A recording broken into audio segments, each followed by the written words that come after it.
Hello, everyone. I hoping that you can see me. I'm assuming I'm live, so we're gonna have some fun now. Beautiful. So I have a little presentation for you today, and certainly I'm happy to take questions as well. So let's jump in. Today we're going to talk about community triage, the future of community-centric customer journeys. So first off, I'm just going to introduce myself for those that don't know. I'm Adrian Speyer. I'm the head of community at Vanilla, which is actually now a Higher Logic company. And I have been building communities for about 10 or more years. And when I heard about the ComsR event, I was really excited because they were looking for content from speakers to talk to non-community people about building community. And to me, this gave an opportunity to bring a vision of community I've been very fond of championing, and it's community as your customer triage center. So let's jump into it and learn a bit more about this whole concept. So first, I want to thank my wife for her tireless work as a nurse and for getting this word more focused in my vocabulary. Triage, if you don't know, is when you head into the emergency room and you meet a nurse who will assess your situation to decide best course of action and treatment. And I brought this concept to my work in the concept of community triage. So this is how I've defined it. And essentially, its community is at the beginning of a customer journey for the most effective treatment by your organization. And I want to give one small caveat before I begin. When I'm speaking of community in this context, I am speaking about online platforms like forums, but lessons and ideas can be used or inspire you however you like to think about your online community. So what brought me to this point, this idea also was some research that we did in 2020, which underscored how much people preferred self-support and, importantly, it being done really, really well. We actually found in our study that people were saying things such as, you know what, don't do self-support if you're going to do it wrong. And which was really interesting. They were just saying, like, please don't even bother. And actually could have a real negative effect. So that was something that was intriguing and interesting for us. So certainly there's a lot to unpack in the research. So I'll briefly cover some of the main thoughts. However, I will give everyone a second. If you have a phone or a tablet nearby that has a QR code, just scan this wonderful QR code and you can get a copy of the research. And I based my thoughts on some of the research we did last year, as I had mentioned, and so you can get your copy. Don't worry, I'll share this QR code again if you don't have a chance to grab it. But first, the main thing that we found was that a majority of people, 84% of people, like to do things themselves or basically go do their own thing and go and solve their problems. What else did we find? Well, the majority of people use search engines. I don't think I'm telling you anything that's really shocking. I mean, personally, even when I'm getting any technology or I need any help, I always go to search, right? Like Google or Bing. I mean, we're using Google here, obviously, because they're the big gorilla in the space. But I mean, Bing or whomever that you'd use your search tends to be the first place that we go whenever we need help. So this was the example that we're using. And it's also an expectation, self-support is. So we found that when we did the survey that 79% of people coming to a website are expecting there is some kind of self-support, and partially because they just don't want to talk to your teams. They really just want to deal with their peers or be able to find the solutions themselves. And it also makes them view you better. You know, in that sense is that they really viewed a company positively if they had an option to kind of get that self-support and go ahead and dump into that way. So this is kind of the thought process. I kind of want to kind of explain how I got to this ideas and the philosophy behind community triage. Once again, as I promised, if you didn't have a chance, there's a QR code. I'll share it again at the end, but there's a ton of other helpful data points to explore. But the gist of the research showed people want interactions where they are in the driving seat, right? Get that self-help. It really helps organizations. So I really recommend that you have a chance to take a look at it. Now, all this research also led me to another idea, which I'm going to share today. And essentially, as I read the research, I came to sketch a funnel of interaction with community. So it started with people coming to learn, right? You know, they're trying to find something out or learn. And then they come to share, right? You share that content. Hey, this is really good. Then they may vote. Hey, this is a great idea. Like, I like it, or I voted up. Then they may move into something a little bit more active, which is like creating.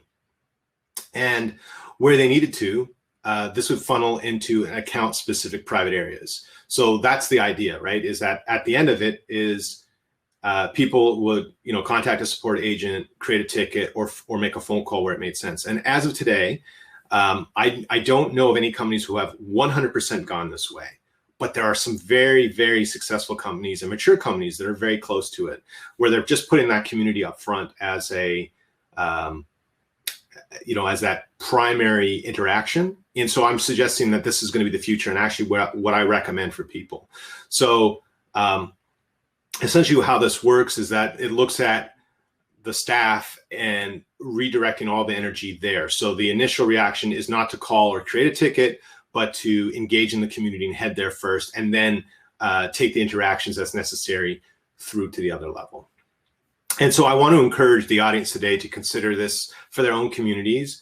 And I really see this as the model becoming the future and the primary layer of customer experience, and really streamlining customer interactions for maximum efficiency in the future. And it's also what the people seem to want, based on the research, that people want to have this opportunity to kind of come in and do their own thing. So essentially, how does this kind of look on a map? It's the idea that the community is at the absolute heart of any customer journey. By being first, and as I said today, my ultimate goal is to encourage and inspire your creativity to see how your community can have an impact across the organization and be a silo breaker. So what I'm going to do now is I'm going to show you each department and how this workflow can look like. And I hope this can get you inspired to enact change in the way various departments connect to your community. And like I said, the audience, or the intended audience of this talk, was people that are, what I call community curious, who are kind of just trying to figure it out and say, hey, does this make sense for our organization? So first off, we'll start with the support context. So in this case, we have the community out front, and then, it's a place for people to ask questions. But, if it gets really detailed, this can be then moved into a private ticket or something that requires, a support agent's needs. In some communities, I've seen where they do the reverse, where everything goes through a moderation queue and then goes live. But in general, most questions are public, and it's fine in that way. Then the other area for questions is general public discussion, right? Like, hey, how do I do this? And then there's that conversation, and people kind of have that thing going through. And then there is an opportunity for knowledge, right? So there's an opportunity for you to go to consume knowledge and read articles or how-to and things of this nature. But there's also an opportunity maybe to create knowledge, right? If you're an expert and you have a guide or some knowledge that you want to share, there's an opportunity to do that as well.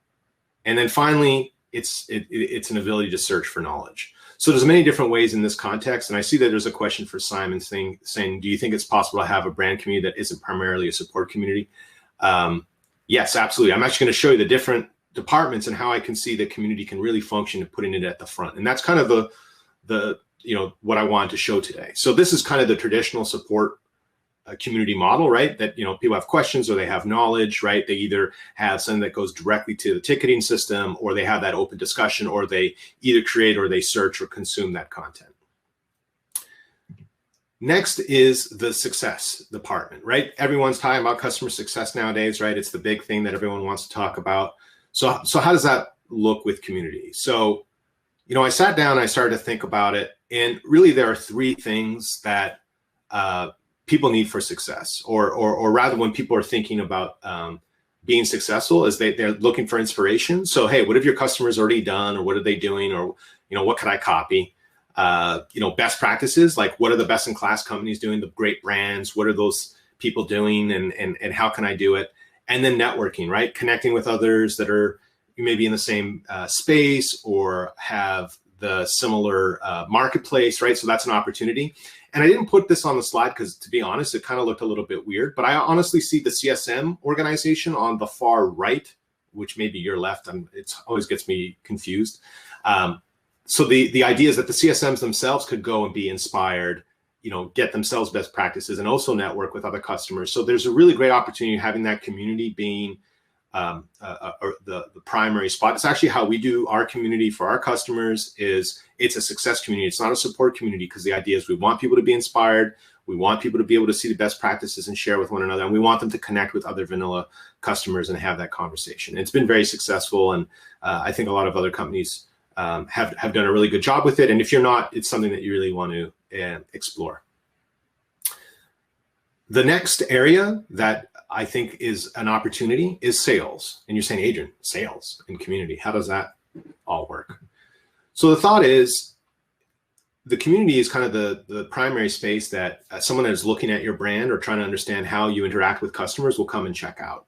So I kind of mapped out some thoughts in terms of how a community could kind of be considered when it comes to sales. So it could be an opportunity for pre-sales questions, like, what's included in my plan? What kind of plan do I need? How do others feel about this particular product, right? Having an opportunity to have that engagement and dialogue.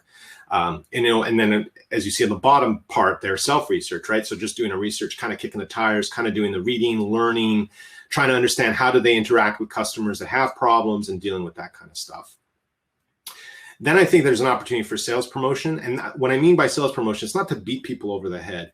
What I mean by that is that within the community, you have certain data that you know about your customers, and there's an opportunity maybe to tailor some offers based on the content that they are consuming, or having an opportunity to kind of showcase certain aspects of the product they may not be aware of, upgrades, potential things of this nature, right? The banner ads on the side. I'm not a big fan of banner ads, but I am when they're targeted and they make sense and they're relatable to the interests that people have. And of course, the sales form, if people want a demo or to get more information, certainly can live on a community as well. So I think that there's really as I said before, the triage of having the community at the front and having that opportunity where people can come in and they're doing, oh, I'm going to check pre-sales. I'm going to look at sales promotions. I'm going to do my own research, or I just want to skip all this and go right to a demo.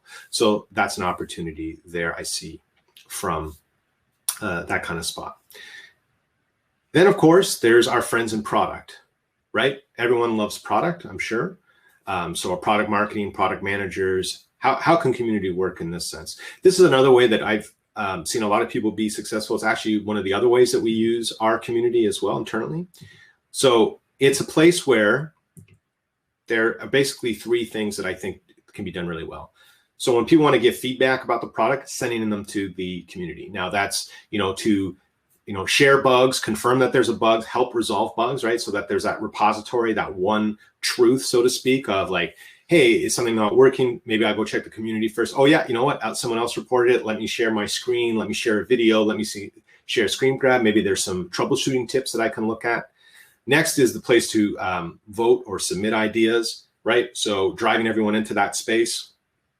And then, how to content, like how do I create, how do I, learn how to use the product better? And I really want to underscore this thing. This is the front side of stuff. All this obviously comes with back-end stuff that we don't have enough time to really go into. But, briefly, I'll just say this. If you're asking people for feedback or to tell you, about your product, you need to close that loop. And so it's important, as much as that you're going to ask people to submit feedback or ideas, you need to have a process by which the customers and your community members are going to actually get feedback from the company. The worst sin that you can have is to be asking people, hey, give your feedback, suggest ideas, and then they never hear from your company ever again. And one of the quick hacks that I'll share in the time that I have is what I do is I like to always make sure that the community content around ideas and feedback goes into product management tools. So they're working in their product management tools, and then that feedback can then come back into the community as well. So for us, our product management team uses product board, right? So ideas come in, they get voted, they go into product board. My product manager can look at it, decide where things go, give some feedback, and then we also meet as well on a regular basis to also provide feedback back to the community. So that's a total closed loop, and it's always being updated in that way. Because the last thing you want to do is just be someone asking for feedback and never giving a response as well. So that's one way that I really like the way the community is, and it centralizes everything, right? So that people can see the ideas, and other teams can also give suggestions. And I've known our developers to lurk in there as well and say, oh, this is what people are asking. That's really interesting. Like I hadn't thought about those ideas. So having it more public in that way is kind of something I encourage and think is really cool. The next department that I think can benefit from community as being that front end bit and being so centric is marketing. Now, I know a lot of you probably work in marketing departments or may have a fear of marketing. Not a fear, but a concern that marketing will market to your community. But I think it's important to have that engagement and that conversation and kind of discussion and kind of figure out what the best way is to go about it. So when I'm talking about content promotion, I'm not talking about, spamming your community members. What I'm talking about is in a lot of marketing automation software, HubSpot, Marketo, and others, ActiveCampaign, they can look at this type of content that people are consuming or create lists and then show them content that's relevant. So it's about enhancing the experience, not about drowning someone out with garbage and offers that kind of dirty up the concept. So what I mean by that is if, let's say you're Adobe and someone's learning on Photoshop, right? And you notice that they're new and they just start with Photoshop, and that's offering them like here's a guide on how to use Photoshop 101, right? It's giving that opportunity for that. The other thing is identifying case studies. Some of our best case studies came from the community where someone just shared something really cool that they were building. Maybe they did, I mean, the word hack has a lot of connotation, but maybe they hacked your software or they did something with your product that's really cool and innovative and you want to share that, right? That's an opportunity where you're going to uncover that in the community and certainly could be used in marketing collateral as well. Identifying advocates and influencers, right? So you're going to see the people that are spending a lot of time and spending their energy in the community and taking the time to share their knowledge, right? So it's a great way to identify those advocates and influencers that are spending the time, that is valuable, that they could be watching Netflix or outside with their dog and they're spending time in their community. And this is something that's really cool to do that. And finally, it's to identify and handle reviews. So people that really love your product and are giving really helpful advice, it's a really great way to go and, hey, do you mind leaving a review at Capterra or G2? But it's also a place where if someone's unhappy, I really would prefer they come to the community and kind of leave a message there and we have a dialogue because first of all, on social media, it's kind of hard to have those conversations that may require lengthy conversation back and forth. It's a much easier way to just have a more detailed and private, not even private, but public conversation where you could share attachments or screens or videos or even have a phone call and kind of work through that. And you know what? Everyone's watching to see how that's handled as well. And so I think, having that space to me is really important as a tool as well. And then the final place that a lot of people don't think about, and I'm a real big fan of, is community for HR. And you're saying, community for HR, what does that mean exactly? So the way I see it is using the community to kind of find out what they know about your company or the industry, having that knowledge, right? Seeing if they have a good culture fit. Do they, get the same jokes? Do they like puns? Do they like memes? And do they have passion about your product? And the late Tony Heise, who was at Zappos, used to use community as a way to identify employees. They actually had to partake in the community. And if they were passionate about shoes, then they would move on to that next level. And that was by far the best example I ever saw. But even as I've moved in my career, at certain companies, when we were looking at finding advocates or people that we would consider hiring, we would look into the community and see, okay, is this person active? Do they seem to, get the nitty gritty of our software? And generally people in the community probably know the software or product better than you. Are they a culture fit, right? Are they, getting, on the same page with you, that kind of thing? And are they passionate, which is so important as well. So essentially, to summarize, it comes down to a couple of things, I think, right? I think that community up front is the future. I think it's a more efficient use of the staff because if you staff in the community properly with your teams, then you can kind of churn through and kind of figure out where things go. It increases your organizational knowledge because it's all in one space. I think it identifies sales opportunities for your team. It gives you a great place to capture product feedback all in one place. A great area to drive lead capture, right? So people that come in and publicly take a look and are trying to find stuff. And then finally to hire better, to identify those people that would be a really good fit for the organization and make a lot of sense to add in there. So once again, here is the research. If you didn't get a chance, use your phone, There's a question here from Anonymous here. I will read it. It says, Adrian, what guidelines would you suggest the community team implements to ensure the sales team does not abuse the community and risk spamming, losing trust of the members? So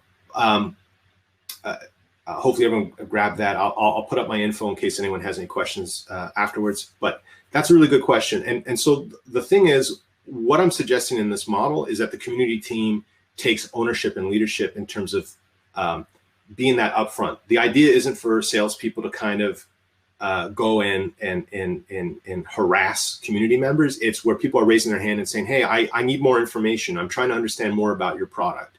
And then, in a very pleasant way, being, maybe there's a button, like we have reactions in vanilla or however, need more info. And then that gets funneled into a scenario.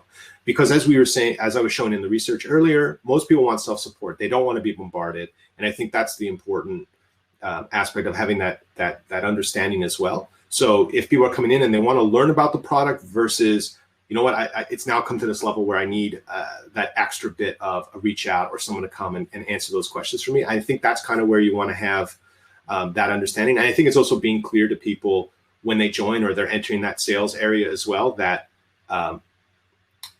if you need help or, you fill in this form, we'll contact you. If you're just here for research, that's cool as well. But we want you to know we're here for you as well.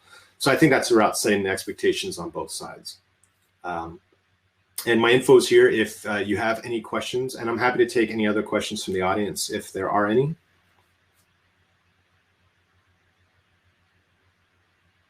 How you time things to make sure you have enough time. So I wanted to make sure I had 5 minutes left for anyone that wanted to come and ask questions. I'll put the research up one more time just so that if anyone wanted to grab it.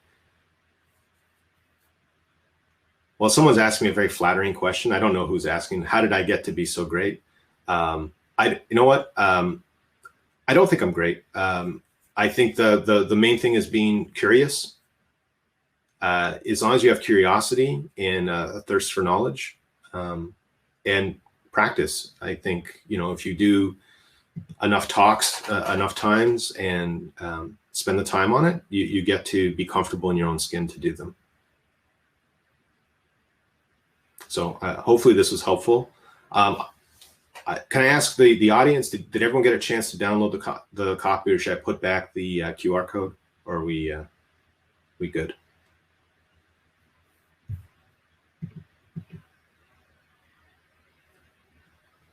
Well, I'm seeing in the chat here, yes, Evan, it is Captain America. I love Captain America. I love comics.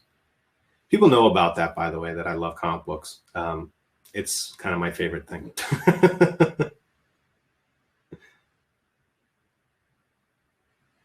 Brian, thank you so much. And thank you everyone for sharing the link as well.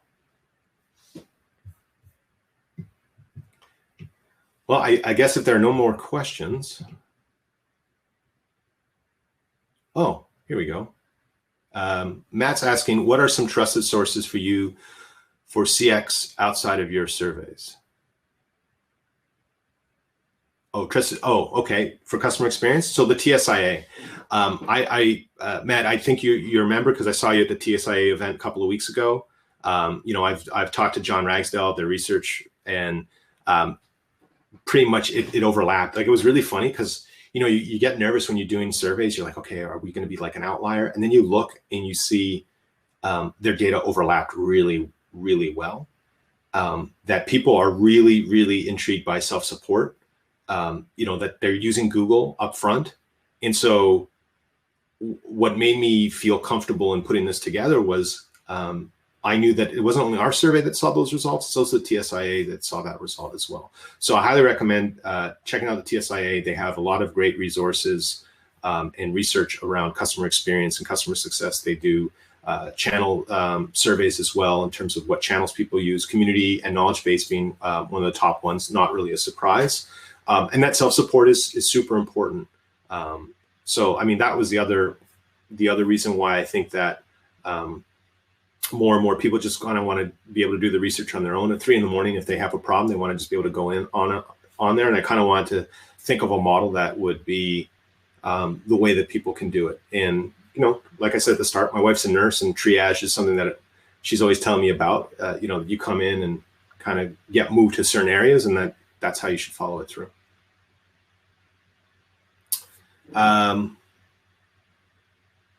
So Mila, you were asking about a company leveraging community with HR successfully. So Zappos was one that I was aware of. And actually, you know, as some of you may know, or I kind of mentioned it, you maybe see it in the slides, I've joined Higher Logic, you know, because our vanilla got purchased by Higher Logic, and they actively use the Hug community for their user group. And they've identified many of the employees that I'm currently working with actually came through the Hug community. So I would say they are successfully using it because they're able to identify people that understand the product, are a good culture fit, and do have a passion. So they're kind of able to reach out, and they've told me that they've identified people as well through there. So, you know, certainly I've seen it used in that way. And to be honest, I actually came from the open source community from Vanilla Forums as well. So it can be done usefully if it's done in that way.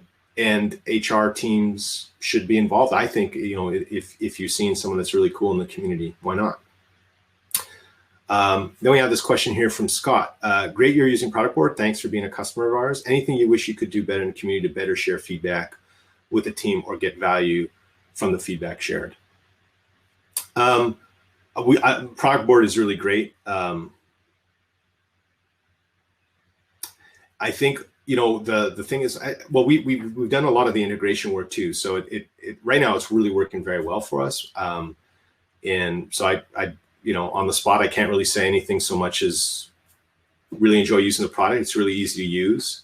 Our product managers really love it. So it just makes it really easy for the feedback from the community to go right into it, and then for them to prioritize. And then when we meet, they're able to kind of go through and say, okay, this is where this is on the roadmap. No, we're not doing this. This we're working on. This is scheduled. And then I can go back into the community and give the feedback on a regular basis. And I think that's really the main thing, is making sure that there's that loop that happens, you know, and maybe, I mean, we use the features in Vanilla's ideation to kind of keep track of that. You know, how long has this been an idea? Like, when was the last time a comment was made, so that we're constantly updating people. So I think that's really the main thing. So I don't think there's any more questions, but I want to thank everyone for their time today, and it was a real pleasure. And here's my information. You can find me on Twitter or LinkedIn, or email me if you have any questions. I'm happy to answer them. Thanks, everyone.